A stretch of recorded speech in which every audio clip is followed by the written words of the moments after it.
pues ahora quiero pasar a presentarles a la doctora Irene Córdoba Jiménez. Ella está adscrita a la Universidad de Guadalajara, al Centro Universitario de Ciencias de la Salud, y tiene como línea de investigación la bioética en el ámbito social y normativo.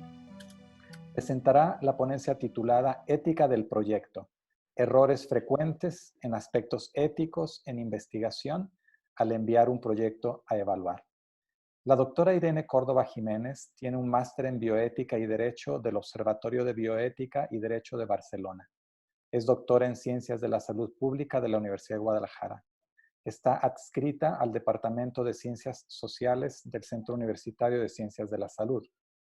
Es presidenta del Comité de Ética en Investigación del Centro Universitario de Ciencias de la Salud.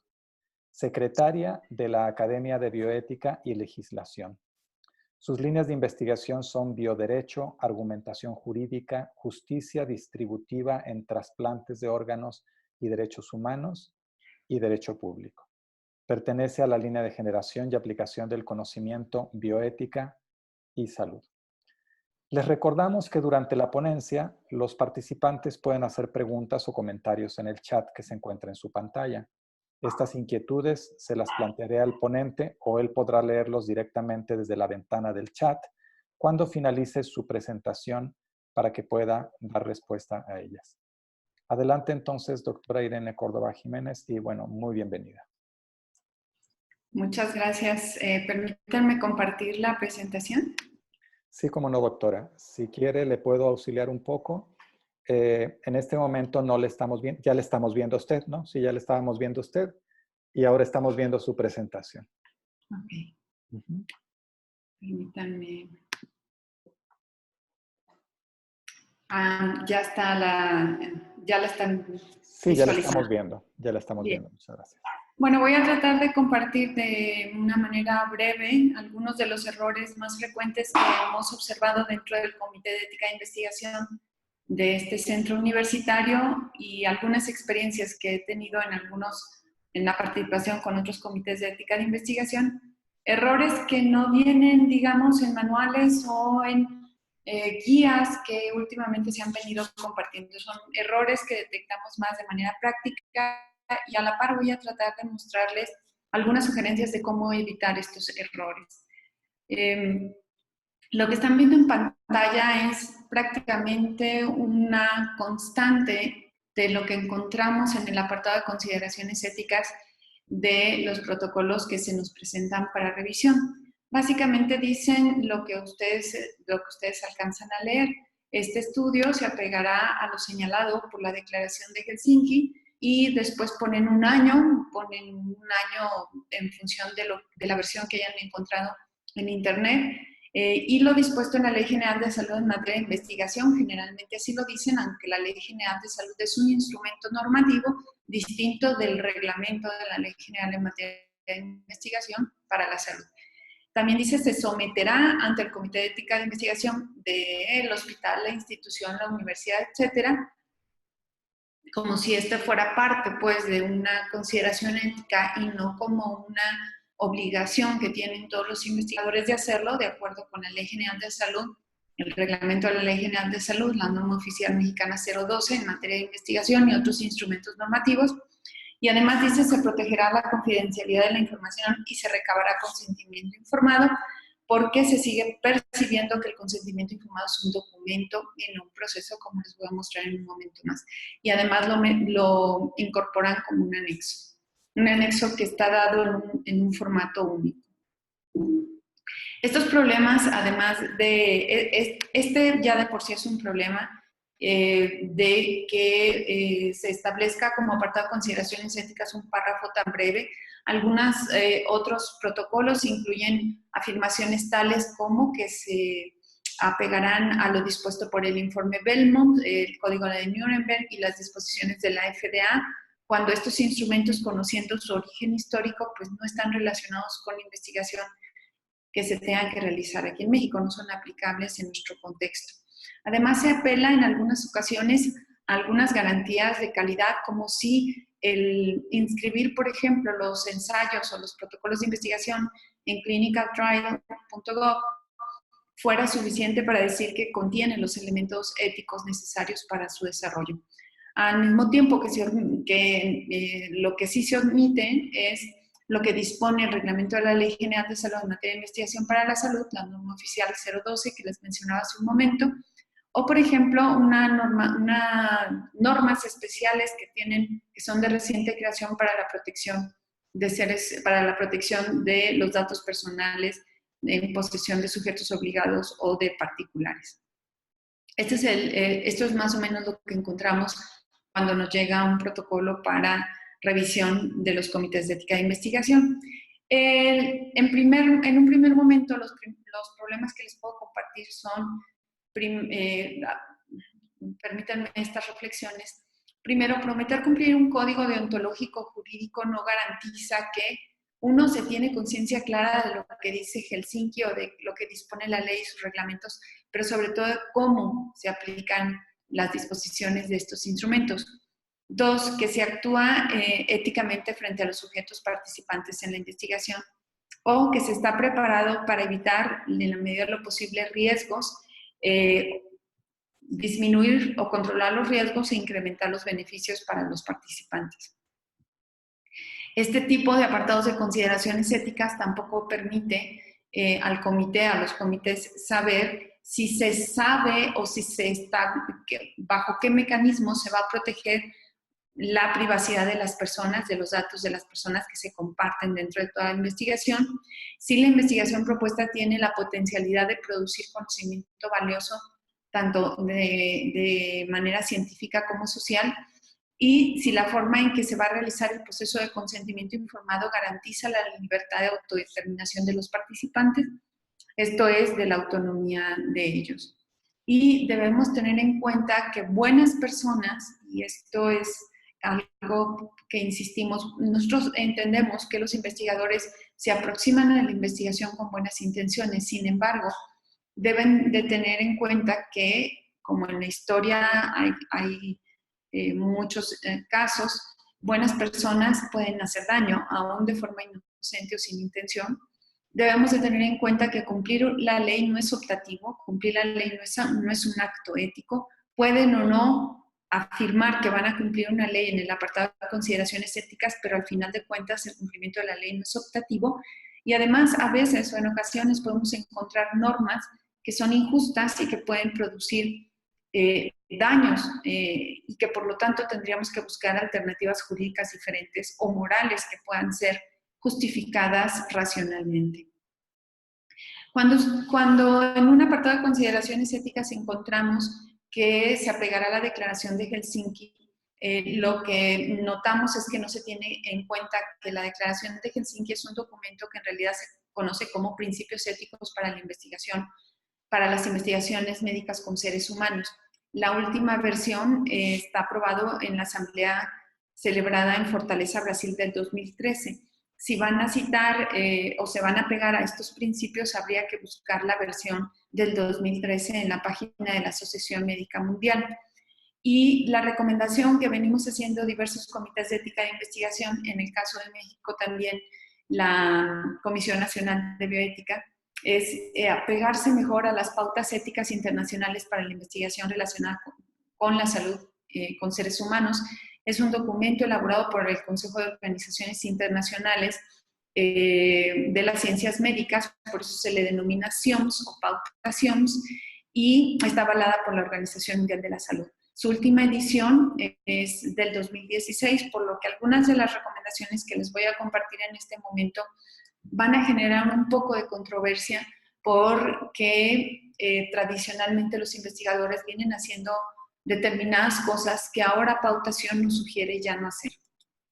Entonces, voy a enunciar algunos errores, los más comunes que encontramos. Primero, no leer sobre ética de investigación antes de realizar el protocolo de investigación.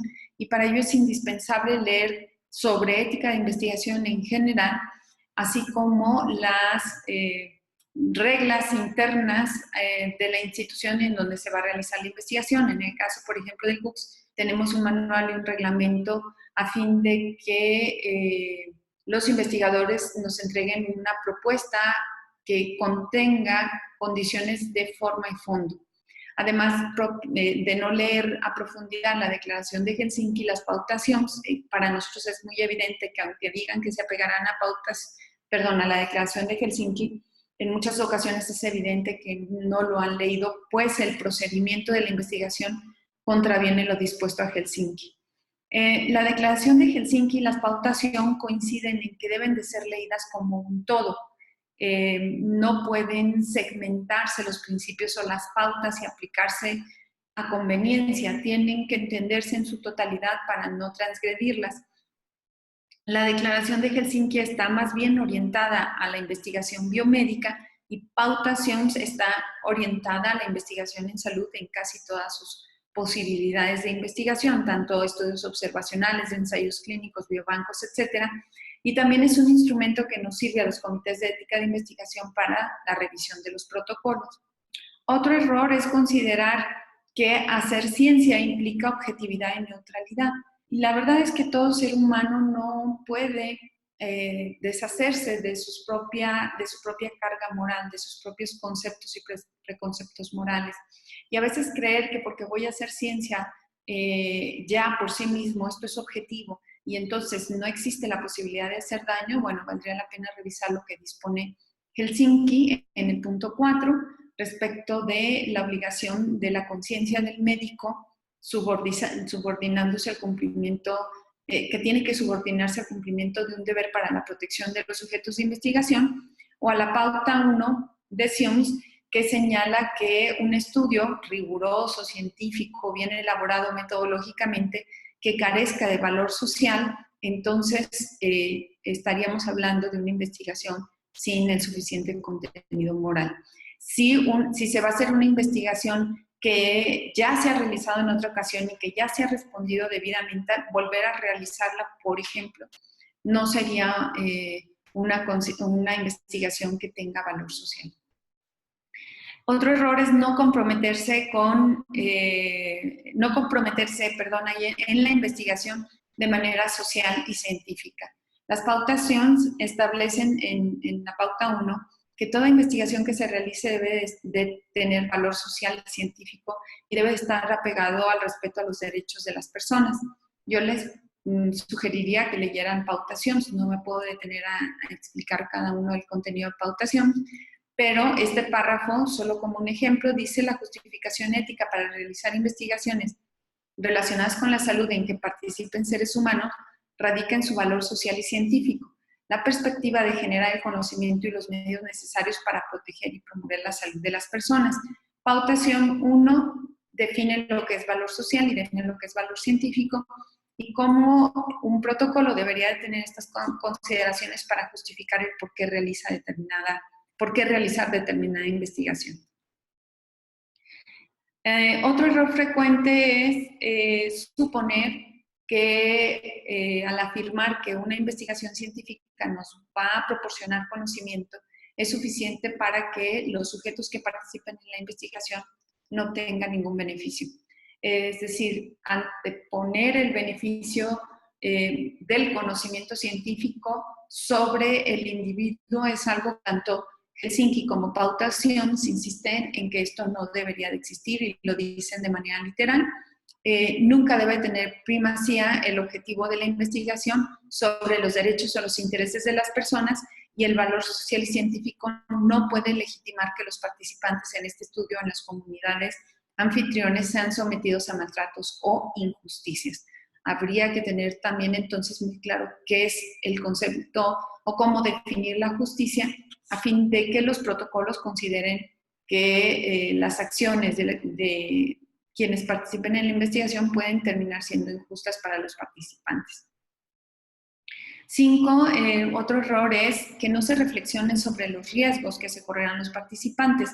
Suele considerarse que los riesgos se refieren solamente a riesgos físicos. Y entonces encontramos en los protocolos cuestiones tales como, bueno, el único riesgo que se corre es el que al hacer una punción para la obtención de una muestra de sangre, pues habrá un poco de dolor, quedará un moret, etcétera, etcétera, o en el caso de una biopsia, un riesgo físico mayor, bueno, describen este riesgo físico. Sin embargo, en muchas investigaciones, por ejemplo, aquellas de corte social o de corte cualitativo, o incluso también las de corte biomédico, pueden generar otro tipo de riesgos o de daños, tales riesgos de afectación social, pensemos en discriminación y estigmatización, cuestiones de orden jurídico. Hace un momento estaban hablando de investigaciones sobre la salud de las personas, por ejemplo, aquellas derivadas de violencia, o en el asunto de las migraciones ilegales, en donde los sujetos que participan pueden ponerse en riesgos jurídicos, económicos, al estarle exigiendo a los sujetos de investigación que se trasladen a los sitios en donde se realiza la investigación y que entonces puedan estar dejando de percibir ingresos por no ir a sus sitios de trabajo o por estar pagando los montos de los traslados, y algunos otros riesgos de carácter emocional. Otro problema es que una vez determinados los riesgos de la investigación, no se considere la manera de controlarlos o disminuirlos, pero sobre todo no se realice una ponderación adecuada de riesgos-beneficios. De acuerdo con Helsinki Pautations, los riesgos solamente pueden justificarse si se puede hacer un equilibrio entre estos riesgos, una distribución, dice ambos documentos, una distribución de los riesgos y beneficios directos para los participantes. Todo participante en una investigación, y sé que esta afirmación después resulta ser muy controversial, pero ustedes pueden leerlo en estos instrumentos, toda investigación en la que participe un sujeto o varios sujetos, estos deben de obtener un beneficio directo de esa investigación. Si no se prevén beneficios para ellos, entonces hay un problema ético en la investigación y por tanto la investigación no debería de llevarse a cabo. Afirmar que el conocimiento científico en beneficio de la humanidad es el beneficio que se le otorga al participante no corresponde con las sugerencias éticas y no es un beneficio directo para él. Y a la inversa, no deberían de estarse ofreciendo beneficios tan elevados a los participantes, por ejemplo, el pago de grandes cantidades de sumas, porque entonces estaríamos de alguna manera modificando la voluntad libre del participante. Y este principio debe de estar muy claramente vinculado al proceso y a los criterios de selección de los participantes. En ese sentido, tanto la Declaración de Helsinki como Pautación se posicionan para insistir en esta ponderación de riesgos y costos. Cuando Helsinki se refiere a costos, se refiere a cargas, a los mismos riesgos, y dice que deben de implementarse medidas para reducir al mínimo los riesgos. Este es un error frecuente en los protocolos, que no nos digan cómo se van a implementar o cuáles serán esas medidas para reducir al mínimo los riesgos. Por ejemplo, vamos a hacer una punción en niños menores de 3 años. Los niños menores de 3 años se resisten mucho a las punciones venosas para la obtención de sangre, y entonces, para reducir al mínimo los riesgos, contrataremos a la persona que tenga mayor habilidad en el trato con niños, en la detección de venas pequeñas, y en caso de que haya una resistencia importante del menor, terminará dentro de los criterios de exclusión, por ejemplo. En el caso de Pautación es todavía más claro al insistir en este equilibrio entre riesgos y beneficios, pero además algo que es un elemento que suele obviarse o olvidarse en el reclutamiento de las personas, y dice: deben seleccionarse los sujetos de investigación por razones científicas y no porque sean fáciles de reclutar. Y esto lo observamos mucho en los ámbitos hospitalarios y universitarios, en donde los sujetos de investigación suelen ser los propios pacientes del médico que realiza la investigación o los alumnos o la comunidad de alumnos del centro universitario, incluso en algunas ocasiones los empleados de las instituciones de salud. Entonces, en esto hay que ser muy claros en los protocolos. El siguiente problema que nosotros observamos es que no se logran identificar las características de los participantes que se incluyen o que se excluyen en la investigación. Y este paso es relevante, uno, para saber que no hay inequidad, no hay problemas de injusticia en la selección de los participantes, y la segunda es para saber cómo aproximarse a ellos en el diálogo a fin de poder obtener un consentimiento válido. Primero, necesitamos identificar si la persona es capaz o no de otorgar su consentimiento. Si es una persona mayor de edad que no tiene capacidad para otorgar su consentimiento, distinto de menores de edad y adolescentes. El diálogo en estos casos debe de ser distinto. La información que se provea en estos casos deben de ser distintos y los mecanismos de protección a estas personas también deben de ser diferentes. Personas en situación de vulnerabilidad, que no deben de ser excluidas por su condición de vulnerabilidad.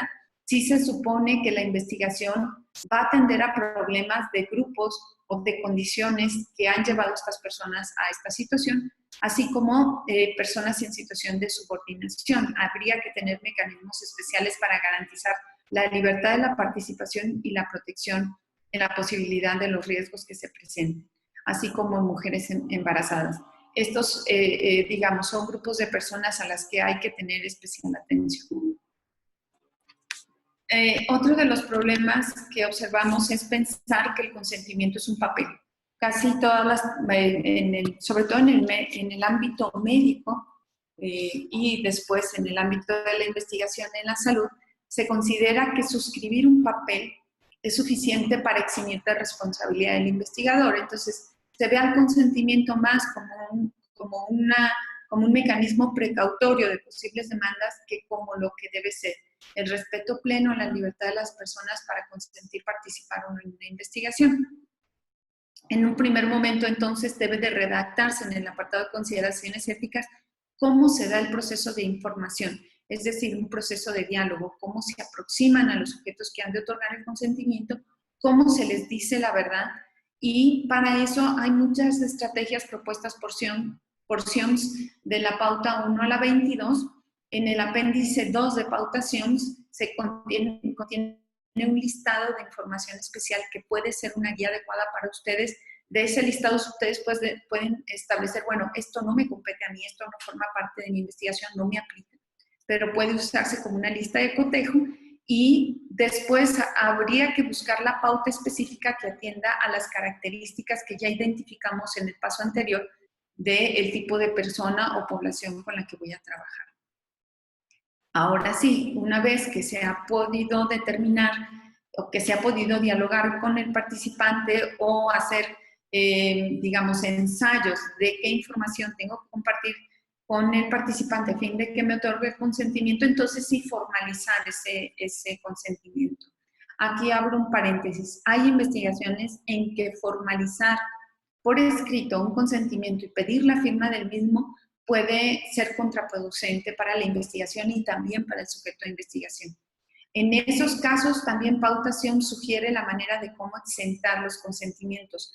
En esta plática, en esta charla, no me da tiempo suficiente para hablar de consentimiento, que por sí mismo es un tema aparte, pero, bueno, recomiendo revisar el reglamento de la Ley General en materia de investigación para salud.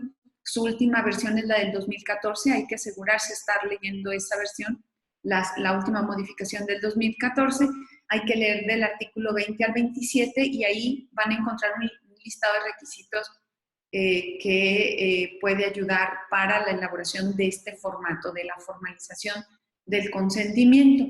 Y un mismo protocolo puede requerir de distintos formatos de consentimiento. Pensemos en investigaciones de casos y controles, uso de placebo, etc.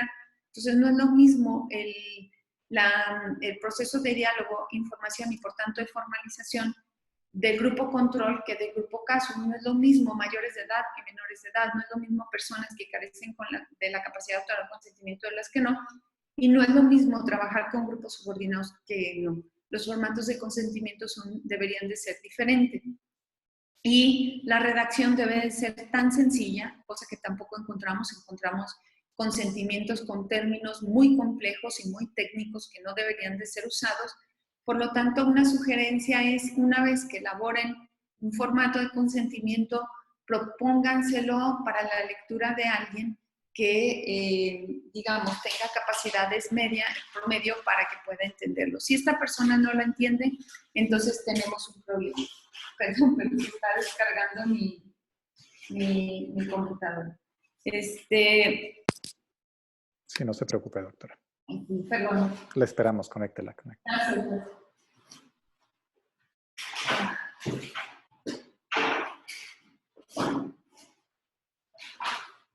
Ay, pensé que traía el cargador y ahora ya me preocupé. Perdón.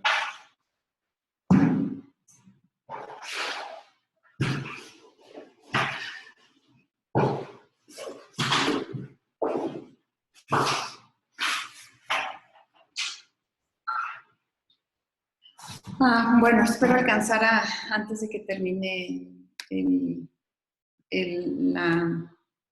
la charla.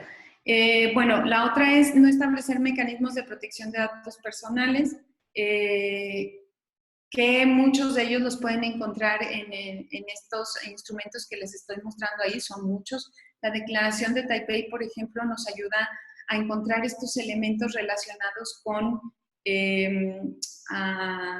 biobancos, con el manejo de muestras médicas, de material biológico, el principio 24 de la Declaración de Helsinki y estas leyes que les mencionaba al principio para la protección de datos personales. Lo que hay que incluir en el apartado de consideraciones éticas, entonces, es el cómo se va a proteger la privacidad de las personas de acuerdo con las sugerencias. No es solamente cuestión de decir, voy a proteger los datos personales, sino cómo lo voy a hacer. Esta cuestión de no declarar los conflictos de intereses, todo protocolo debe de contener una leyenda sobre los conflictos de intereses. No quiere decir que no tengan conflictos de intereses, lo que es indispensable es que digan cómo van a controlar esos conflictos de intereses. Esa es la parte más importante. En la pauta 25 SIOMS pueden encontrar entonces qué se entiende por conflictos de intereses y qué es la subordinación de intereses secundarios a los primarios de la investigación. Por último, bueno, las dos últimas es incorporar al equipo de investigación a quienes no cuenten con experiencia en investigación disciplinar. Esto lo establece pauta SIOMS. No podemos estar incluyendo a personas por cualquier razón, sino que deben demostrar credenciales que den cuenta de que pueden hacer investigación, saben hacerla y además conocen el tema. Y entonces, para redactar el apartado de consideraciones éticas, mis recomendaciones finales son, uno, no prometan portarse bien. O sea, nosotros asumimos que eso, todo investigador son buenas personas y que intentan portarse bien. Sino expresen cómo harán para atender a las pautas o a los principios o a las leyes en la protección de las personas y sus derechos, para minimizar riesgos y ofrecer beneficios, para garantizar la participación libre, para la protección de la privacidad, para la declaración de conflictos de intereses y cualquier otra que tenga que ver con las pautas, por ejemplo, investigación con animales o la protección del medio ambiente. En caso de duda, yo les sugeriría que le pregunten a otras personas cómo les gustaría ser tratadas en caso de formar parte de esta investigación. Pregúntense a sí mismos cómo les gustaría ser tratados en caso de ser participante. Consulten a expertos en ética de investigación especialmente, y acérquense a los comités de ética de investigación. Para eso están los comités de ética de investigación. Estos no deben de ser anónimos y deben de estar siempre en contacto con ustedes. Estos serían básicamente los errores más importantes que yo veo. Muchas gracias, doctora. Todavía tenemos unos 10 minutos más o menos para poder recibir intervenciones de parte de los participantes. En su chat, doctora, ¿sí? ¿Puede usted ya ver algunas preguntas que se están realizando? Yo voy a... Permítame, porque no veo cómo sí. regresar. ¿Cómo cerrarla? Tiene cerrar compartir pantalla, por ahí debe de estar, por ahí arriba. Dejar de compartir pantalla. Dejar de compartir, exactamente. Bien. Ya, Entonces, gracias. por otra parte, tiene una ventanita de chat. ¿Sí? Ahí dice chatear por ahí abajo. Sí. Y Perdón, pero sigo con la angustia de que se acabe la batería y no encuentro mi cargador. Una disculpa. no se preocupe. Bueno, Bien. trataremos de ver hasta dónde sobrevive esa carga, esa Ok. batería, y Sí. trataremos de aprovechar el tiempo. Ok. Eh, Mire, aquí voy a leer algunos de los aspectos. Yo también tengo muchas preguntas para mí que me gustaría que me contestara. Es más, en esta ocasión voy a empezar con la mía y Sí. voy a tratar de resumirla. A mí siempre me ha llamado mucho la atención que estos dos documentos que usted mencionaba básicamente refieren esta pues, investigación biomédica y bueno, también la refieren en salud, entendiendo la salud pues desde su aspecto más amplio, ¿no? En ciertos momentos yo me cuestiono, mi formación, soy psicólogo, y me cuestiono eh, en qué medida los comités de ética, sobre todo si estuvieran formados principalmente por personal digamos, por médicos, por personas que no son psicólogos específicamente, eh, reflexionan sobre cuál es la diferencia que se debería hacer cuando los protocolos se refieren, por ejemplo, a una intervención clínica, a cuando se hace, por ejemplo, un cuestionario en una población X, que es muy usual entre los psicólogos a hacer esto, unas pruebas sobre cualquiera de los constructos psicológicos, ¿no? Eh, quien nos pudiera comentar un poquito acerca de eso y ya prometo que después leo las preguntas de los participantes. Sí, comentaba que los riesgos de la investigación pueden ser muchos, más allá de solamente los biológicos, ¿no? Y en muchas ocasiones las investigaciones de corte psicosocial también tienen sus riesgos. Pensemos, ya sea en la aplicación de instrumentos, ahora se están utilizando mucho, por ejemplo, los software como SurveyMonkey, o se están utilizando incluso rescatar información de Facebook. Ahora se cuestiona mucho cómo mantener la privacidad y la confidencialidad de datos obtenidos en Facebook. Cualquiera puede decir, bueno, estos datos son públicos, la gente los publica, los puedo tomar, pero ciertamente no es así. Si la investigación tiene la potencialidad de causar daño, por ejemplo, de exhibir o de exponer a una persona más allá de su red social que controla, y hacer análisis que, por ejemplo, lo posicionen con ciertas características, elementos que puedan producir discriminación y estigmatización en contra de ellos, pues tendríamos que hacer un control de daños. ¿Cómo manejo el consentimiento informado con ellos? Pues les pregunto. Hay mucho temor de pedir consentimiento para la utilización de información, por ejemplo, en Facebook.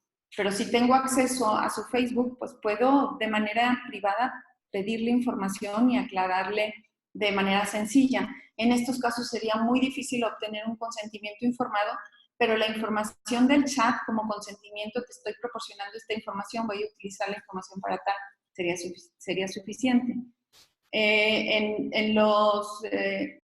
A la aplicación de instrumentos a través, por ejemplo, de lugares como SurveyMonkey, el que conteste en el cuestionario hace las veces de un consentimiento tácito, siempre y cuando en la parte inicial se mencione cuál es el objetivo de la investigación y cómo se va a manejar el anonimato de las personas, ¿no? O sea, el consentimiento puede ser tan sencillo o tan amplio como requiera el compartirse para el ejercicio de la ponderación de riesgos-beneficios.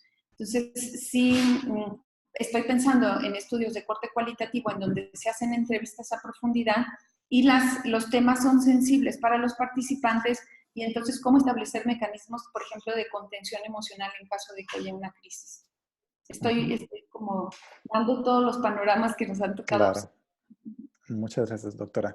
Ahora voy a leer uno de los comentarios. Aquí dice, ¿qué lineamientos debo de consultar para las consideraciones éticas de proyectos de investigación educativa y proyectos que no sean experimentales? Ya. Este es un tema especialmente complejo, porque la pregunta, bueno, no me da mucha información. Hay intervenciones educativas para la salud.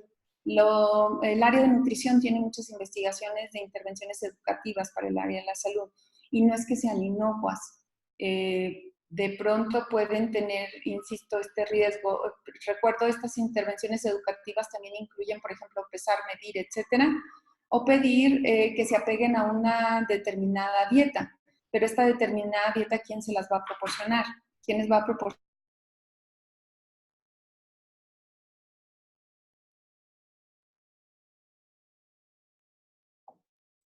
Bueno, estimados participantes, creo que la batería de la doctora Irene se terminó. Entonces, bueno, como probablemente no tiene pues esta posibilidad a mano, con esto cerraríamos la ponencia de la doctora Irene Córdoba.